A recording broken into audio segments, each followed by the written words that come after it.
Hi, all. Welcome to another episode of A Bite Size Staffing, where I attempt to take huge dental staffing issues and condense them into bite sized webinars for you to watch during your lunch break or in between patients. While I listen to me talk for 20 to 30 minutes, I co created a dental staffing platform that connects dental offices directly to dental professionals who are looking for permanent and temporary positions. I basically spend my entire day speaking to dental offices that need to hire, dental professionals who are looking for work, and connecting with the job boards to see how to get my clients' ads seen. So I do know a little bit about dental staffing and excited to be sharing all of my knowledge with you on these weekly bites. This week's bite is all about interviews. And sorry for beating this over your head every single episode. But again, let's remember that candidates have more options for jobs than you have for options for candidates. So we are selling them on why working with us is what they want to be doing, just as much as interviewing them to make sure that they're the right fit for our practice.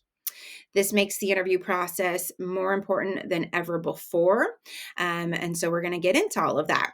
In this episode, we're going to talk about the initial phone interview, the formal interview, as well as a working interview versus an assessment test. So, this is one of my more beefy webinars. So, buckle in because we're going to get into it. First things first, the phone interview. The goal of the phone interview is to get them to want to meet with your practice. I hear all the time, I called them, we had a phone interview, and then they didn't show up for their formal interview. It happens all the time. And again, a big reason of this is they're talking to you and they're probably talking to 4 or 5 different practices, and it's going to be the ones that really genuinely connect with them during the phone interview. They're going to show up for those interviews as opposed to the ones where they were kind of already iffy about the position and then they weren't really sold on the opportunity during the phone interview. So you're using this phone interview as a means to really get them excited about the opportunity to work within your practice. You're going to build that rapport with them. You're going to smile while you're interviewing them over the phone, and really use the opportunity to make them excited about the opportunity. So, my process with phone interviews, I take a few minutes to build rapport with them, and then I go into the questions. So, I always start my call off with, "My name is Holly. You applied for my dental assistant job. Do you have a few minutes to chat?" Most of the time, they'll say yes. Sometimes they'll say no, and then you can schedule a time to reconnect with them. But when they do say yes, mention something of interest. Like, is there any fun local concerts going on? Like, oh, did you hear so and so's in town? Or are you going to go to the local fair this summer? Anything that's kind of relevant at the time, just to take a few minutes to connect with them on a personal level. And then you can get into the specific questions to understand if this applicant is worth your time. So, something like that. Great. Before we discover that we really want to work together, I have some questions for you.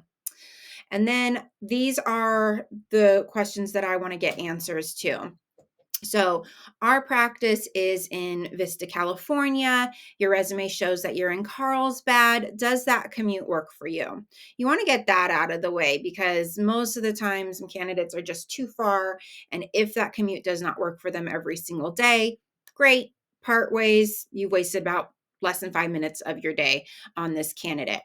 If they say, yes, that commute works just fine for me, great. Our hours are Monday through Friday, 8 to 5. Does that schedule work for you?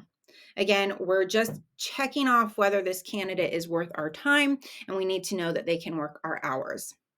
If you have flexibility in your hours, great. This would be a good time to explain that, but you want to genuinely know, like, are there any issues in your life that's going to prevent you from working our hours? Next, what has you looking for a new opportunity? Why are they on the job market? Are they leaving a toxic work environment? Were they staying at home with their kids for an extended period of time and getting back into the workforce? We just want to know what it is that has them on the job market. And that will also give you some insight on, is this someone that I want to work with in the future? If it's someone like, oh, I just didn't like my job, or oh, I'm looking for better pay, or something that's just like something that you wouldn't want them leaving your practice for in a few months, you want to not proceed with those candidates. And then are you looking for in your next practice that you join? What's something that's going to make you stay with our practice long term if we're able to provide that with you? You want to know what their wants and desires are to make sure it is something that you can give to them for them to stay with your practice for a very long time. And then lastly, what rate of pay are you looking for? A lot of people apply to jobs. They don't necessarily pay attention to the pay rate that you have posted. So you just want to make sure that what they're looking for pay wise aligns with what you're able to offer them. I'm not super big on getting hung up on this because even if it is slightly out of your pay range, still have them come in because you could have the opportunity to sell them on why your practice is so great. Have the conversation of what benefits you offer and how that increases their pay rate. So you want to, even if they're slightly out of your pay range, still invite them in for the interview, especially if everything else seems great about them. And then once you have them kind of super deeply involved with you and your practice, have that negotiation on the pay rate so it's something that's a little bit more in line with what you're willing to offer. So if all of these answers are to your liking, you put a big smile on your face, you tell them, then you want to start selling them on your practice. So doctor's been working with the community in the Vista area for 20 years. We have a really fantastic practice. A lot of our team members have been with us for very many years. This position's actually open because we're growing and we just need somebody else to join our amazing team. We've won a lot of awards. Our patients are fantastic. So just take a minute to really explain how incredible the practice is, review any benefits that the practice is offering, get them really bought in and excited about the opportunity and have that excitement in your voice. If you're just kind of like, yeah, the practice is great, we have good patients, that's not going to excite them. So you really want to have an excited voice when you talk about how great the practice is. My other kind of theory on phone interviews is we see a lot of people, like I mentioned earlier, where they have the phone interview, everything seems great, and then they don't show for the actual formal interview. And I had the opportunity, I mentioned this in another bite of mine, to do paper on Gen Z. And we find that 60% of Gen Z or Zoomers suffer from medically diagnosed anxiety. And this got me thinking that maybe a lot of times that these people do not show up for the interview itself might be something that's anxiety induced. So I've had my recruiters change their processes to where we're now trying to get in front of that anxiety. So now when I go to schedule an interview or while I'm doing a phone interview, I attempt to answer all of these questions before the end of that phone interview. So why is there an opening in the practice? I kind of last slide, when I was talking about how great the practice was, I was explaining why there was an opening. So always have a fun, a friendly twist on this. You don't want to say, oh, we lost another dental assistant. That's not going to get somebody to want to show up for the interview. But our dental assistant unfortunately had a family emergency and they're going to be taking some time off. Or our dental assistant's actually going back to hygiene school. We're so excited for her, but now this leaves an opening in our practice that maybe it's you that's going to fill it. So take a moment to explain why there's an opening within the practice, because we do find anxiety could be like, oh, I left this toxic office. What if I'm going right back into another one? So just taking a moment to explain why there's an opening and having a good reason as to why there's an opening in your practice is going to get them to want to show up. Parking situation, I've done this where I have no-showed a interview. I am not proud of myself, but I got there. They did not explain the parking situation. It was in a completely jam-packed, full parking garage. They did not tell me that I had to pay for the parking. It was a hot mess. And I was so stressed about the parking situation that I was just like, this isn't worth it. They should have explained this to me. And now I'm upset. This isn't worth it. So if you have a complicated parking situation in any fashion, take a moment, explain it to them, let them know. I'm going to text and email you about this information as well. So that way they have all of that parking information. Even if the parking is simple, get ahead of it. Hey, we've got a huge parking lot. Take any place, park anywhere you want. You'll have no issue with parking. Just kind of take a moment to explain that to them. What to wear. I have so much anxiety about getting dressed every single morning, and I'm sure a lot of people do too. So a quick, hey, doctor might run you through a quick assessment test while you're here. Wear scrubs, or we as a practice dress in business formal attire. So if you please dress to impress. I'm just taking a quick second to explain what they should wear for the interview is very, very helpful for them and helps alleviate any anxiety on that. On the flip side of that, though, do be conscious of their situation. Are they coming straight from work? Are they coming on their lunch break? If that is the case, then you at that point want to say, I know you're coming straight from your other job. I'm going to let the doctor know that you will be in scrubs or in your work attire. So that way he's prepared and ready for that. So don't worry, just come as soon as you can get here. And then that's going to also alleviate any stress if they are walking in with scrubs with some stains on it, which is embarrassing in itself. You've alleviated any anxiety that they might have about that. Who is going to greet them and who should they ask for? At this point, if you are doing everything right in the phone interview, you might have been on the phone for about 10, 15, maybe even 20 minutes. And if you had said your name at the beginning of the call, but never mentioned it again, it might have gone one ear out the other because they were so, they're calling me and I'm jumping on an immediate phone interview. So just take the time to, again, my name is Holly. Jill, she works the front desk. When you walk in, just introduce yourself to her, tell her that you're in for an interview with me, Holly, and she'll come back and get me. That way they know what they're walking into, they know who to expect at that front desk. And then if they did forget your name, you reminded them of it, and now they aren't going to no show because they can't remember who they were supposed to interview with. And then lastly, time is a huge source of anxiety for people, especially if they're coming on their lunch break or they have children that they have to set up care for to come in and interview with you. So just take a quick, hey, most of our formal interviews are about 30 to 40 minutes. There could be an assessment test at the end of it, which would add on about 20 to 30 minutes. So try to prepare for about 60 to 90 minutes for your interview with us. And then they are then able to plan accordingly to be with you for that entire length of the interview. That is a very meaty phone interview, but I promise if you take these steps, you will see the show rate of your applicants improve and the quality of your applicants improve because you're now weeding out those that might not be a good fit. And then we're alleviating any anxiety that could cause them from not showing up. Next, the formal interviews. So when somebody comes in for a formal interview, you want to make them feel warm and welcomed. Remember, they are interviewing you just as much as you are interviewing them. So here's some tips to win them over. Make sure your front office is aware that they are showing up. There is nothing worse than showing up to an interview and the front desk looks at you like you're absolutely crazy. So make sure the team knows that they're coming in. When you come out and greet them, offer them some water or coffee.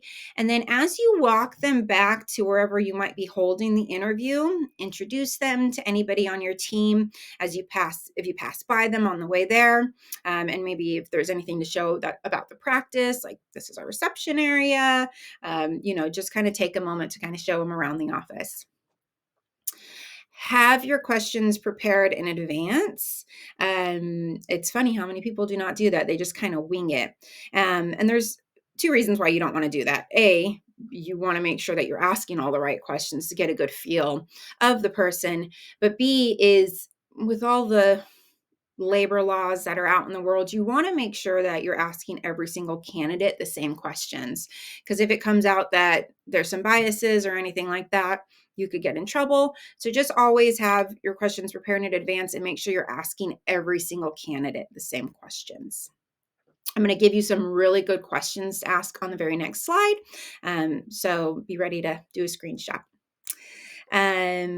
Make sure that they get some one-on-one time with whoever is going to be their direct report as well as the doctor. So if you're the office manager and you're going to be their direct report, they need to have some time with you.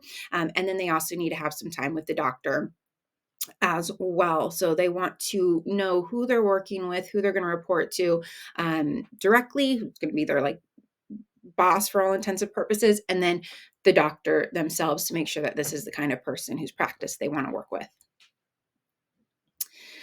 If the interview goes really, really well, do not wait to schedule the working interview. Just schedule it right then while they're there. And then also, if you do assessment tests, just maybe say, hey, do you have time to do some assessment tests with us right now? And then jump right into those.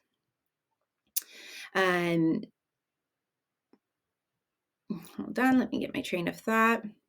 Oh, and if you do roll right into a skills test and you like that enough where they nail their skills, they ace their skills test, and you're like, their skills test, and you're like, I don't think I need to run them through a working interview. I think this is the person I want. I don't want to lose them to another practice. Feel free to talk to your offer and feel free to talk to your doctor. I'm excited, guys, and get an offer to them right away. I don't see a point in waiting unless they want to maybe work with the practice for a day to see if it's right for them. But if you do make them an offer and they accept, or you do schedule a working interview, at that point, you want to walk them around the entire practice, show them what operatory they're going to be working with that day, and introduce them to anybody on the team that you can find. Let the team know, hey, this is Amy. She's going to be coming in for a working interview with us next week. We're so excited to have her come in and work with the team. You want to just make them feel very welcome, and let them know how excited you are for them to come and work with you. And then hopefully your team's all smiles, and then that'll get that person even more excited to come in for the working interview. Interview questions. So here are just some really great interview questions to keep on hand. So if they've worked in dentistry before, what's your favorite dental procedure to assist with, and what needs to be done to complete it? What you're looking for here is excitement. Does this person get excited when they're talking about doing dental procedures in your practice? So if they're like, oh my gosh, I love doing crowns. This is how I set it up. We talk to the patient about this. This is the steps that need to be done to complete it. If they lean forward, they're using their hands, they're getting excited, you've probably found a really good candidate for your practice. If it's like front office or hygiene, that's not necessarily getting to do like day in dental assisting procedures. What's your favorite procedure to see on the schedule and why? So you can ask that to a front desk person. Or when you have new patients, what kind of treatments do you get excited to see? You can ask that to a hygienist. So you can just kind of shake it up based on the position that you're looking to fill. But it, again, provides such valuable insight into how much they enjoy working in a dental practice. Tell me about the last time you had to work on a project or a job that wasn't interesting. How did it make you feel? We are in a day of like excitement, dopamine, everybody's scrolling through their phones for those dopamine kicks. So you want to know that that you're hiring someone that can handle just it not always being an exciting, intriguing day, and that they're able to complete those tasks without becoming bored and quitting on you. Do you have a friend or family member who seems to have the best job on earth? This shows you if dentistry aligns with what they consider to be an admirable job.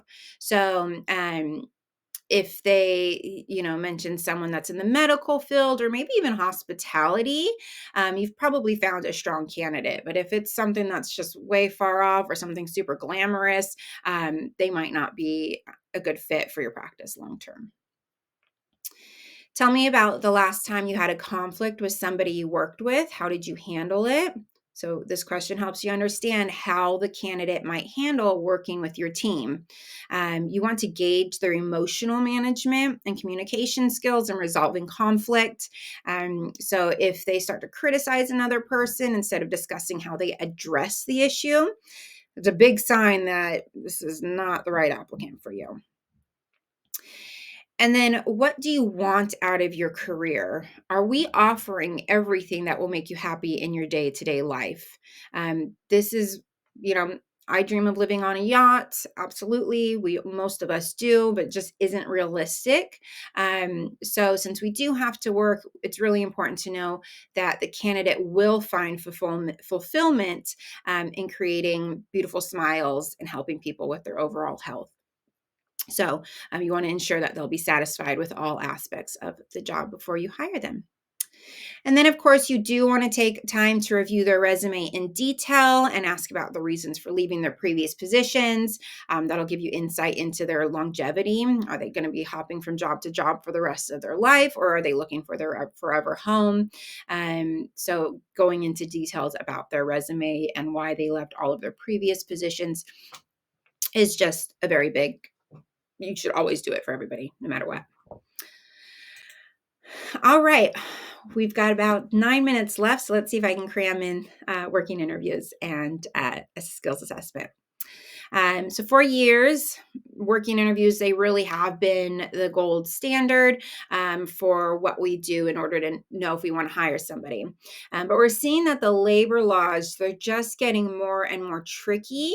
And so what I've been starting to see is a lot of my clients shift towards holding skills assessments.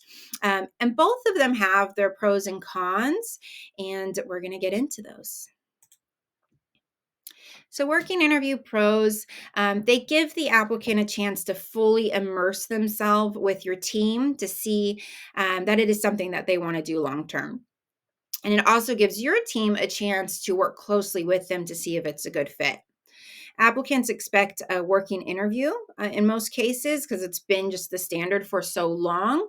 So some of them might actually ask you, like, yes, I want to do a working interview. I want to see if this is the right practice for me before I accept.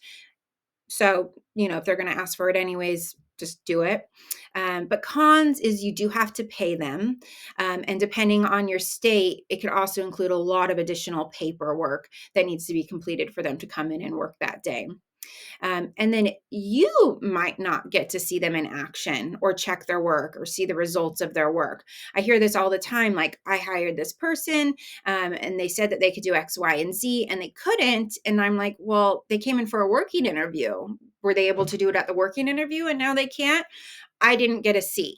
They just did the work. So you're not getting that chance to really have them prove to you that they can do the skills.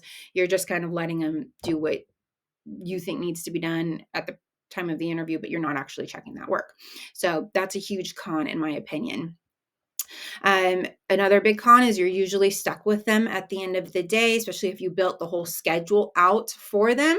So even if they are terrible and you don't want them in your practice, you're stuck with them for the whole day. And then even if you are willing to say, I don't think this works, I'm going to send you home. Depending on your state's labor laws, you still might have to pay them a minimum set of hours, even if they're not working it.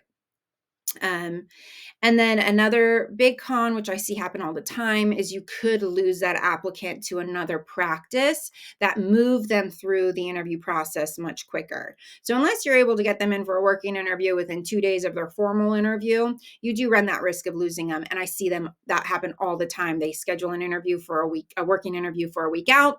During that time, that candidate got an offer from another practice, and then they're calling to cancel their working interview. So unless you can do the working interview in a timely fashion, you do run that risk of losing them. Also, your patients might not feel comfortable having an interview perform their treatment. I know I wouldn't. I've left my hygiene appointments because it wasn't my hygienist there. It was a working interview. So you run that risk as well as putting your patient in an awkward situation. And then you just don't know them. And so there's a liability to having someone come into your practice for a day that you don't really know. And it might just not be worth it. So those are the pros and cons of a working interview. Let's talk about an assessment test. So the pros to basically an assessment test is you run them through a series of scenarios to see if they can accomplish what they've told you that they can accomplish. So a big pro is you don't have to pay them. You're not you have to pay them if they're doing anything that's going to bring revenue to the practice. That's kind of like the golden rule of if you have to pay someone during an interview or not. If they're doing anything that's contributing to your practice by collecting revenue in any fashion, then you do have to compensate them. But if you're running them just through a series of tests with imaginative patients, there's no revenue tied to that, then you don't have to pay them. So if you can see right out the gate, they aren't capable of doing what you need them to do, what they've told you they can do, you can immediately part ways and no money or time is lost on your end. This can also shorten your interview process by a few days. So, if they come in for the formal interview, you go right into an assessment skill test, they knock it out of the park. A pluses all around. You can present them with an offer knowing that they're able to do everything that they said they can do, and then you don't run the risk of losing them to another practice. Big con is the whole team doesn't get a chance to meet with them. The working interview, they're kind of embedded into the practice for the day. So everybody gets to see how they work and operate and gets to understand if they click with them or not. So that is a big con. Although, from a legal perspective, it could also be a pro because during a working interview, you run the risk of your employees asking questions that could get you in trouble with the labor board, even though it's just chatting with them. Oh, do you have kids? Are you married or divorced? Like just questions how old are you? Questions you shouldn't be asking during an interview. You do run those risks during a working interview of those questions being asked by your employees, even though it wasn't meant to be bad in any way, that could still catch you in trouble. So that one, it could be a pro or a con, depending how you look at it. Another con is applicants, they might feel weird about not doing working interviews. And they may ask for one, which is fine. If you know that they're a great fit because you ran them through an assessment test and they're like, I really do want to, run a column for the day as your hygienist and see if this is the right fit for me. Perfect. Go ahead and do it. But they've already proved to you via the assessment test that they can do everything that you want. So I know assessment tests are kind of new. So let's talk about what those might look like. So here are some scenarios that you can run all of the applicants through. For doctors, you could show them some cases and see how they would diagnose that case. If any of your employees need dental work, see if they are okay having the candidate perform that treatment. Let them shadow you for a day. And then throughout the day, you just want to ask and question them how they would do things. So you present a treatment plan, knowing everything that you just saw, what would you have presented? Or you see a patient and you're going to go put the treatment plan together. Hey, what would your treatment plan for this patient be? So that way you can get a good idea if their methodologies of dentistry line up with yours, and you would know if they are a good fit for you or not. You could also request images for work that they've completed in the past. I find that most dentists are very eager to share that information. For front office, depending on the position they are interviewing for, you could role play with them. So you can do a role play where they're calling in to do an insurance verification for a new patient. Or if they're going to be a treatment coordinator, give them a treatment and have them create a treatment plan in your software and then present it to you. If they're going to be doing any billing in your practice, present them with a treatment and have them tell you what codes and images would be required to get the insurance to pay that claim. or have them submit some claims for you and double check their work. If you do that, though, that could border on it being a working interview and you have to compensate them. But it gives you great insight if they can do what they say they can do. And I would say with a biller, especially even if you do a working interview, you should run this assessment test, because it's always billers where I hear from clients saying, oh, I did a working interview, I hired this biller, and then I found out they don't know how to bill correctly. If you did the assessment test and had them sit with you and prove to you right then and there that they know how to bill properly, you don't run that risk of finding out after they've been working in your practice for a month or two that they don't know how to bill properly. So always with billers, always do an assessment test. For hygienists, show them some x-rays and intraoral photos and ask them to role play with you how they would mention any issues they find in the mouth to that patient. Really important to know if a hygienist can co-diagnose before you hire them. Have them role play how they would discuss perio with the patient in need. And then if possible, have them clean your teeth or have them clean an employee's teeth and then check their work.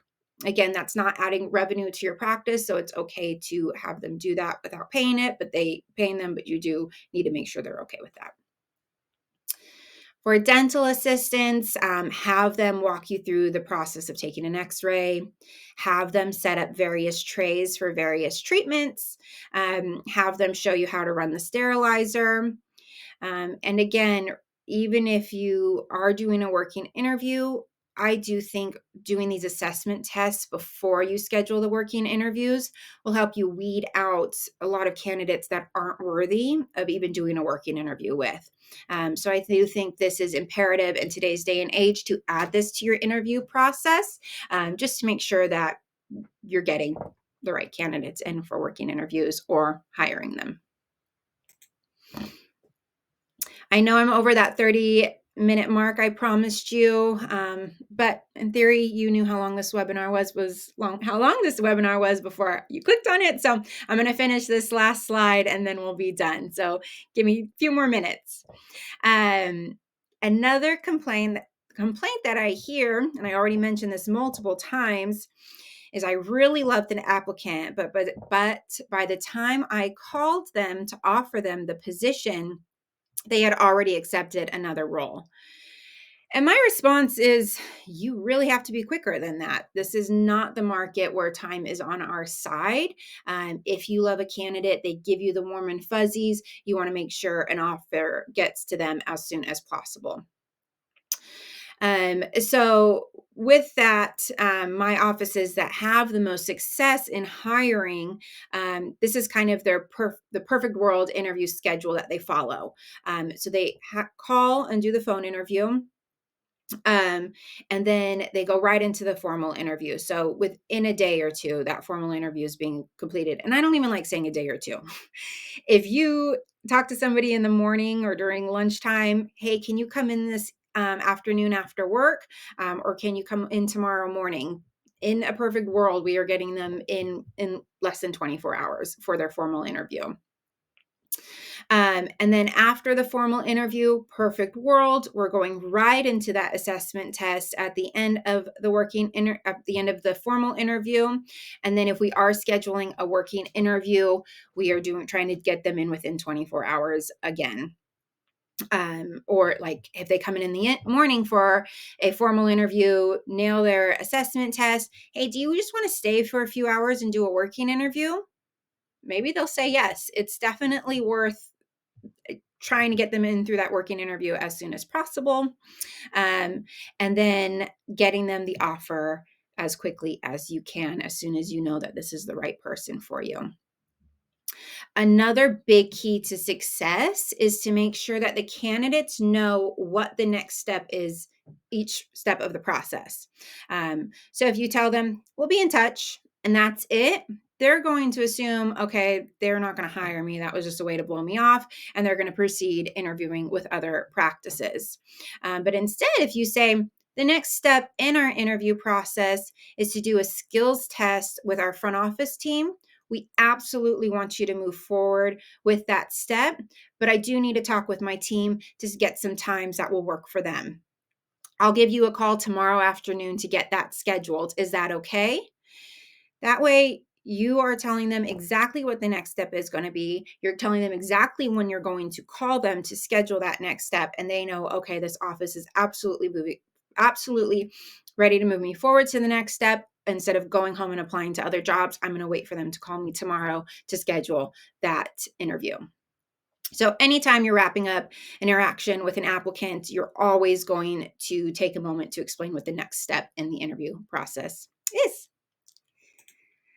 All right. Woo! We survived this little bite on interviews. Again, this QR code will take you to my blog, which covers a lot of the stuff that I'm talking about in this series. But if you have any specific questions for me directly, I do not mind if you give me a call or an email. And if you are looking to hire, please give Direct Dental a try. Have a great day. Thank you.